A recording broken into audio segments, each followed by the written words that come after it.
Bonjour tout le monde et salut à toutes les âmes éveillées à la tradition ancestrale animiste et à toutes ces personnes qui s'investissent dans la réflexion et dans la recherche de la vérité pour apporter leur contribution à l'évolution de l'humanité.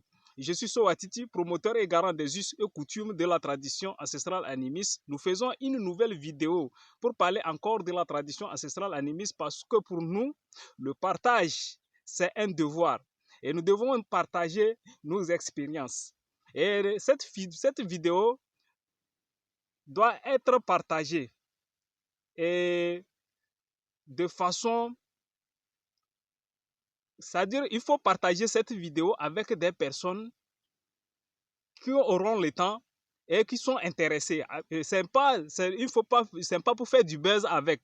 C'est-à-dire il y a des gens qui sont dans la nécessité et qui veulent écouter, et qui veulent savoir, et qui veulent sortir de la souffrance, et qui veulent sortir qui veulent la vérité. Et c'est à eux cette vidéo concerne. Donc, nous n'avions jamais demandé à quelqu'un de partager une vidéo. Mais cette vidéo, nous disons que si vous sentez que quelqu'un aura besoin de ça, n'hésitez pas à partager avec la personne. Parce que ce que nous allons dire est très important et ça concerne tout le monde. Et dans la vidéo précédente, nous avons parlé d'initiation dans la tradition ancestrale animiste. Et nous avons parlé de la purification qui est la condition sine qua non pour être candidat à l'initiation à la tradition ancestrale animiste. Et quand nous parlons des pratiques de la tradition ancestrale animiste, ne les confondez pas aux pratiques des traditions animistes locales. Donc,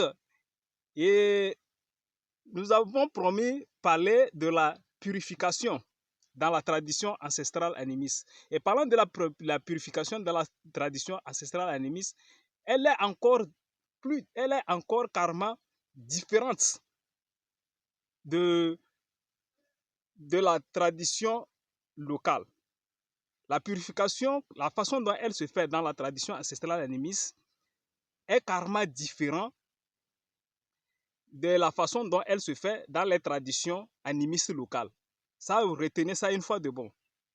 Et nous n'allons pas trop parler de la purification parce que déjà, beaucoup de gens ne se sentent pas concernés par la purification. Parce que déjà, quand on va demander à quelqu'un de venir rester dans un environnement comme celui-ci, et quelques minutes après, il s'ennuie. Et il va trouver ça anormal. Et quand on dit à quelqu'un de mettre la propriété autour de lui, vous allez voir que ça devient compliqué. Quand on va demander à quelqu'un de ne pas écouter de n'importe quoi, ça va être compliqué pour lui. Donc, parlant de la purification, dans la tradition ancestrale animiste, il ne s'agit pas de libation, il ne s'agit pas des rituels. Il s'agit de purer d'abord ses sens et de vivre dans un environnement sain. Et comment ça se fait? Nous allons juste donner une introduction. C'est-à-dire, l'homme a 5 sens. Et la purification consiste d'abord à s'abstenir de certains trucs pour épurer ses sens. Et il faut d'abord créer la propriété autour de soi, respirer de l'air propre, et s'abstenir de regarder de n'importe quoi, et s'abstenir de dire de n'importe quoi, et de s'abstenir d'écouter n'importe quoi. C'est déjà ça la purification dans la tradition ancestrale animiste. On n'a pas besoin des rituels pour le faire. On n'a pas besoin des libations pour le faire. Donc, cela nécessite d'abord un cadre comme celui-ci dans lequel nous sommes. Voilà. Donc, nous n'allons pas trop aller parce que nous voulons parler dans cette vidéo de comment entretenir sa lignée. Et dans la tradition ancestrale animiste, la meilleure façon de se rassurer qu'on est sur la meilleure voie, c'est de s'assurer qu'on est dans la mission de sa lignée. Parce que chaque famille a une mission et chaque être qui naît dans une famille a une mission. Et quand vous êtes dans une lignée, la lignée a une mission.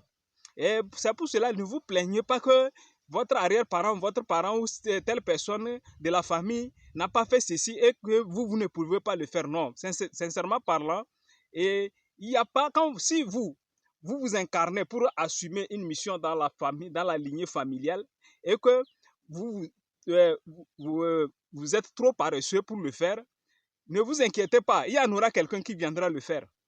Et oui, mais seulement c'est le temps, c'est le temps qui passe. Donc, quand nous faisons l'effort, c'est pour que ça facilite demain nos progénitures.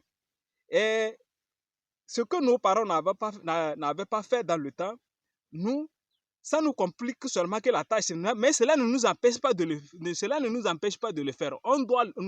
Nous pouvons le faire quand on est déterminé, parce que c'est une mission. Et une mission, personne ne nous empêche de faire notre mission si on n'est pas paresseux. Voilà, c'est seulement les conditions qui diffèrent. C'est seulement les conditions qui diffèrent et nous devons faciliter ces conditions à nos progénitures. C'est ça notre mission. Voilà. Et comment entretenir sa lignée, nous allons vous le dire. C'est simple, en 2 mots. Pour entretenir sa lignée, c'est d'abord, il faut faire confiance à ses parents. Et à quel parent on doit faire confiance? C'est le parent qui a fait confiance à ses parents. Voilà. Et ça veut dire en quelque sorte que on fait d'abord confiance à celui qui a fait confiance à ses ancêtres. Donc, si vous voulez entretenir votre lignée, et la chose la plus simple que nous allons vous proposer, c'est que il y a quelqu'un qui vous a donné un nom. Et cette personne, c'est un parent. Analysez d'abord ce nom et vous allez voir sur quels critères le parent s'est basé pour vous donner ce nom. Et si cela relève d'une histoire, et cherchez d'abord à maîtriser l'histoire et faire confiance à l'histoire. Voilà. Et vous créez d'abord un ancrage à partir de votre nom que le parent vous a donné. Je dis bien si vous le faites confiance. Voilà. Donc, c'est comme ça qu'il faut entretenir sa lignée. C'est-à-dire qu'il faut faire confiance d'abord à un parent qui fait confiance à ses ancêtres. Merci beaucoup et à très bientôt.